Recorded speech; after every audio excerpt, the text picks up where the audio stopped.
కార్తీక పురాణం 23వ అధ్యాయం.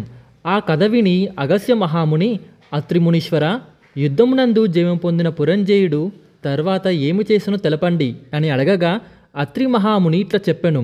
పురంజేయుడు యుద్ధమునందు జయం పొందిన తరువాత శత్రుబాధరహితమైన అయోధ్య నగరునందు సమస్త వీరులలో శ్రేష్ఠుడైన ఇంద్రుడి వంటి పరాక్రమము కలవాడై, సత్యవాదయు, సదాశుచియు, దాతయు, భోక్తయు, ప్రియవాదయు, రూపవంతుడను, గొప్ప తేజస్సు గలవాడను, సర్వయజ్ఞకర్తయును, బ్రాహ్మణ ప్రియుడను, వేదశాస్త్రములందు ప్రవీణుడను, ప్రియుడను, శత్రువులను శిక్షించువాడను, హరిభక్తుడను, అర్షత్ వర్గమును జయించినవాడను, కార్తీక రథమాచరించి సకల పాతకములు నశింపజేస్తున్న వాడయును, రాజ్యపాలన చేయుచుండను.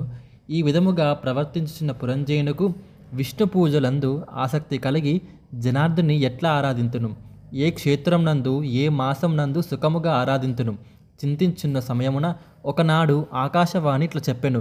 రాజా, నీవు కార్తీక తీరమున పొమ్ము, అచట శ్రీరంగనాథుడు నివాసించుచుండెను, ఆయనకు ఆరాధించుము అనెను. పురంజేయుడు శ్రీరంగ క్షేత్రము దర్శించుట. ఆకాశవాణి మాటలు విని పురంజేయుడు ఆనందించి వెంటనే చతుర్రంగ బలముతో అయోధ్య నుండి బయలుదేరి అనేక క్షేత్రములు తీర్థమును చూచి కావేరీ మధ్యనున్న శ్రీరంగ క్షేత్రమును చేరెను. పురంజేయుడు అచటికి కార్తీక మాసమంతయుండి శేషాశయునడుగు శ్రీరంగనాథుని పూజించుచు కార్తీక వ్రతము చేసెను. అతడు అహోరాత్రములు కృష్ణ కృష్ణ గోవింద వాసుదేవ అని హరినామ కీర్తన చేయుచు హరిపూజ తత్పరుడై స్నాన దాన జప హోమాదులు చేయొచ్చు నాగాశయనుడైన రంగనాథుని భక్తి శ్రద్ధలతో పూజించి మాసమంతమున ఉద్యాపన చేసి తిరిగే పట్టణముకు బయలుదేరెను.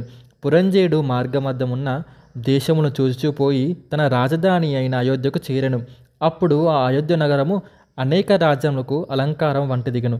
సుఖ సంతోషములకు పుష్టి కలిగి ఉన్న జనులు కలుదిగను. దృఢముగా ప్రాకార తోరణాదులు, యంత్రములు, గడియలు గలదిగను. అగర్తాలు గలదిగను. వేలాది గుర్రములు, ఏనుగులు, రథములు గలదిగను. అనేక దేశస్థులు, లక్షలాది భటులు తోడున నిండియుండి కన్నుల వైకుంఠం వలె కనబడుచుండెను. ప్రజలందరూ తమ తమ వర్ణాశ్రమ ధర్మములు అనుసరించుచు ప్రవర్తించుచు అన్యోన్య రాగము కలిగి ఆనందముగా ఉన్నారు.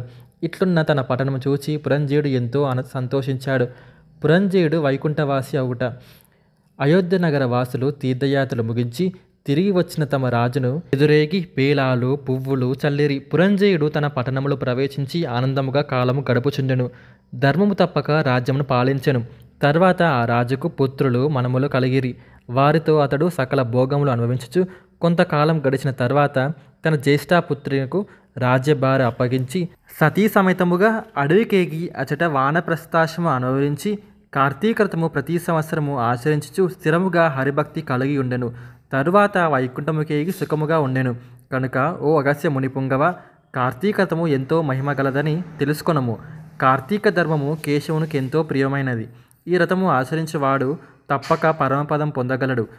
సర్వసౌఖ్యము నొసగునైన కలికల్మష నాశకరియనగు ఈ కార్తీక వ్రతము ఆచరించినవాడు దుఃఖమును నరకమును పొందును. హరిభక్తి యుక్తుడై కథ విన్నవాడు చదువువాడు పునరావృతి లేని మోక్ష పదం పొందును. ఓం నమ శివాయ.